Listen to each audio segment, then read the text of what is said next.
President Cyril Ramaphosa says the failure by Finance Minister Enoch Godongwana to table the budget should not be interpreted as a crisis.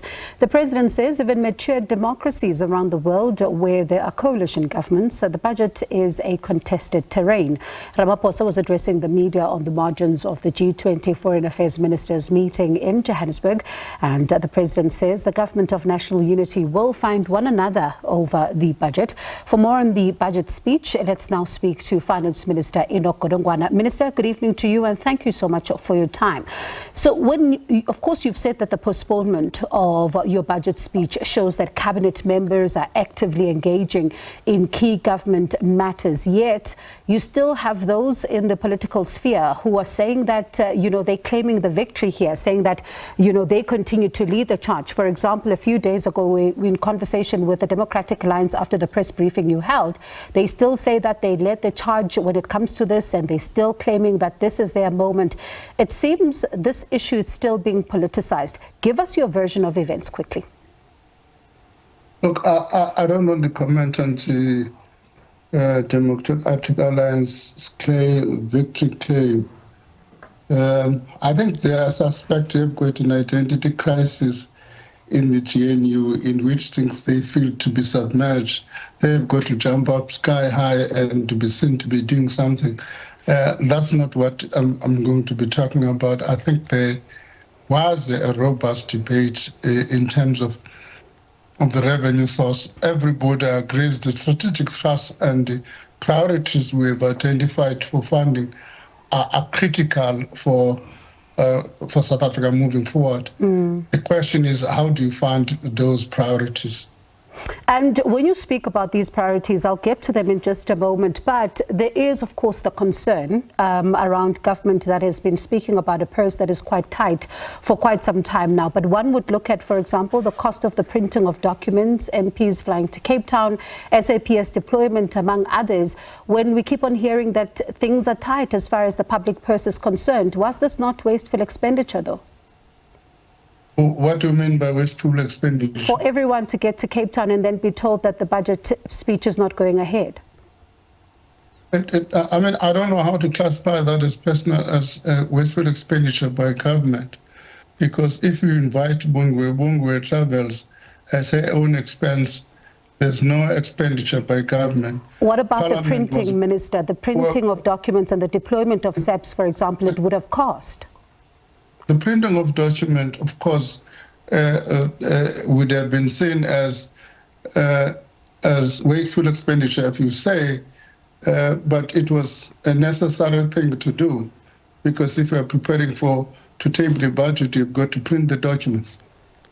And what would you then say to South Africans who are viewing this to say that money should have not been wasted, this could have been done a little bit earlier on, so that you do not go ahead and print, you do not go ahead and get everyone there, even deploy SABs at the cost of South Africans? What I would invite South Africans is not to discuss printing of papers and so on. What I would do is invite South Africans to, now that the speech is in the public domain, to discuss those public choices, trade-offs that were made available to South Africans. As to say, the debate must be about the trade-offs. Are the strategic trusts that the priorities that you identified critical for South Africans? If so, how should they be funded? And what are the trade-offs? I want to stay with a tweet by Tandile, who says that, I hope they ask the minister on whether the interpretation of pro-poor as far as government policies are concerned has changed over time, and link that question on what the government believes will be the impact of a VAT increase on the poor in the context of the current economic climate. Again, it's quite important to talk about data. What does it tell us on that? If you look at the returns from SARS, 76% of that, in fact, is paid by the three high-income deciles, not by the poor, because the majority of the products the poor buy are zero-rated. So we were also, if you read the speech, we're also going to zero-rate further. So that is a pro-poor in my view. And you still do have, though, people who share the views of, the SARS commissioner, who say that the country must not be tempted into thinking that increasing tax rates could automatically lead to bigger tax revenues. Look, I do not know what the SARS commissioner actually said. There's speculation about what he actually said. What I do know, which he communicated to me, is that what is being quoted around is something he said about 3 weeks ago in Alan Gray, a meeting of some kind. And secondly, is not as quoted correctly as it appears in the business day. So I don't want to entertain that discussion until the commissioner communicates that information to me. So when did he tell you that he was possibly misquoted?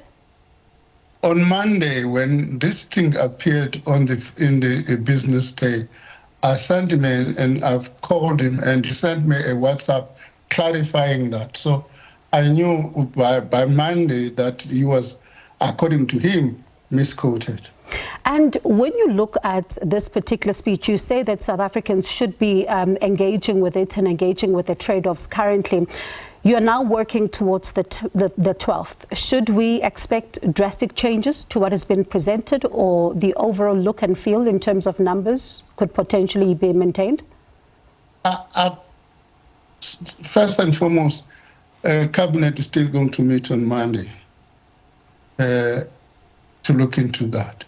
Secondly, irrespective of what Cabinet says on Monday, as you are aware, we don't comment about a coming budget until it's tabled. But can we expect the same themes, drastic changes, even if you don't? I cannot what can you give us? On that. You know that Treasury, now that we've said the budget is going to be on the 12th, we're in a closed period. So I cannot talk about that budget. I can talk about the one we did not table. Are you confident, though, that you'll be able to find each other, particularly on some of the sticking points? Look, there's no disagreement on firstly, on fiscal sustainability. Secondly, on funding some of the priorities which are pressing. Let me just give you an example. If we don't do anything, we are likely to find serious crisis in terms of teachers and not being paid in KZN. A number of teachers are likely to lose jobs in KZN. So we need to, I'm just citing one thing, health services are being eroded in a number of processes. So we need to do something. There's no doubt about that. The question really is, how do we find that everybody understands that that's a problem? And how, I suppose that's the big question as well, that how do you begin to wrap your head around that? Because you have the education minister, for example, the basic education minister, who says that she needs more funding, and you do have healthcare workers who say they need more funding. You do have a number of sectors who say that we need to create jobs and we need to grow the economy as drastically as possible to create more jobs that are needed. So how then do you begin to contend with all of these competing crises? Let me just say, I put a proposal, which Hilary Jove today in the Business Day calls a bold plan.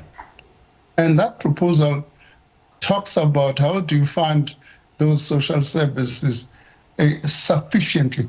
And it also says, if you read the speech for the first time, one of the growing items are in terms of economic classification is economic activity, which will grow by 8.9% over the next few years. What that means is that we'll be beginning to impact on joblessness. It speaks about infrastructure, though, as pillar 4 as well, and how, the private sector participation is also going to be needed here. But when you look at this particular statement alone, you do have engineers who say it's all good and well to speak about ambitions when it comes to improving the issues of infrastructure. But if you've got municipalities, for example, who are not even choosing the right kind of projects, how then do you ensure that South Africans do feel the impact of what you're talking about at your level? Going down the speech, one of the critical areas, if you read the speech, is that a key focus must be on restructuring local government, in particular his delivery of the key critical services, water and electricity, and we're even putting an incentive to incentivize municipalities to be able to achieve those objectives. So we have a carrot on the stake to deal with those issues at a municipal level. It's there in the speech. But Minister, yes it is, and I've seen it, but does that work though, if you still have concerns about the fact that at municipal level you're not attracting the skills that are required in order to be able to carry out what ambitions you have? There is a concerted effort by government to deal with municipality. Minister Tlhabisa is supposed to be bringing a memo to cabinet.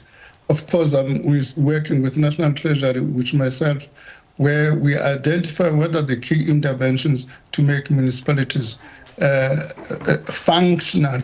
And that work is not only a Treasury function. We've got to work collectively with our colleagues. How do you work collectively with your colleagues? And I ask this because in the State of the Nation address, for example, the President speaks about the district development model, which was launched in 2019, which he says that it still needs to do what it was intended to do then. So if we're still in 2025 speaking about working in silos, when does this plan then come into fruition to say you're dealing with municipalities? Let me just say, district developmental works. I was in the previous sixth administration, I was appointed the champion of geography region. I was coordinating all the work of the different departments in that area.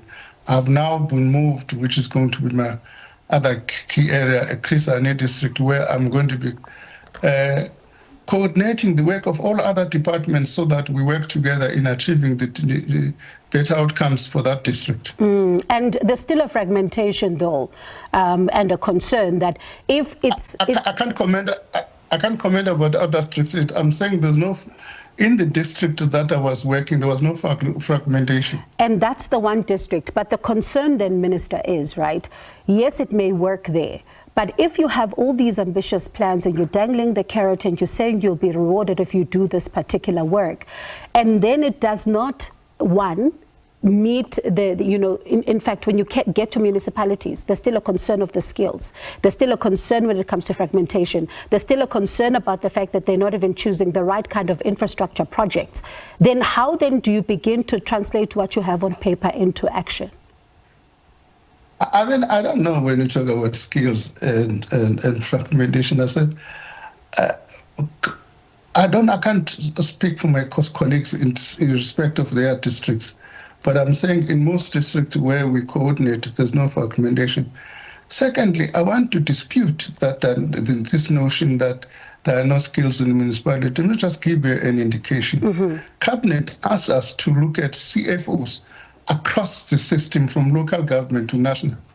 One of these interesting findings by which we did was, to our surprise, was that in fact CFOs in municipalities in fact are very skilled. They've got a different problem in municipality. It's not the skills problem of the managers, it's probably political interference which we need to be attending to. Minister, there's a lot being said, yes, about the speech that's out there, but your remarks at the end of the press briefing, where we got to hear something I believe was not meant for our ears, but it's out there nonetheless, when the DG said to you, I'm glad that you took the question about the commissioner and you answered it better than I would have. You then say, among other things, he's making me angry, and he comes up with this rubbish. Who are you talking about? Let me just say, if the relations between myself and the commissioner dates back to where we are. Before I joined Treasury and before he became a SARS commissioner, we've known each other. We've worked together. We still work together even today. There is the question which has been asked to me by people who have not seen his WhatsApp to me, that is misquoted, and this question is being asked even in cabinet. People raised it even in press briefing. People ask this question. You have also asked me a similar question. I said this question is making me angry because, and sometimes he continues to even in Parliament to say the problem, if we can give him more money, we'll probably not be needing these taxes, I don't think is correct for him as part of the team not to be doing that. Let me just tell you how the revenue is analyzed.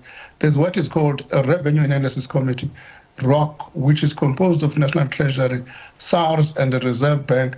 Those people make the forecast, and that's the forum in which he should be raising these issues than going all over the place. Mm-hmm. So you say, though, that the 3.5 was a provision that was made, and now the 3.5 is gone. It's gone. If we were making an allocation of about 3.5 billion for SARS over the MTF, that budget which contained that provision is the one which has not been accepted by Cabinet, and therefore it's gone. Are you taking it away because, as some suggest, you and him are not seeing eye to eye? I'm saying all of those spending pressures I've announced, not only that one, all of those spending pressures I've announced do not exist as of today because we don't know what the new budget will be saying. How would you describe your relationship with him now? It's fine. Our relationship is good. The fact that we disagree on a minor matter does not make our relationship any worse. All right, Minister, thank you so much for your time. I appreciate it. That was Finance Minister Enoch Godongwana.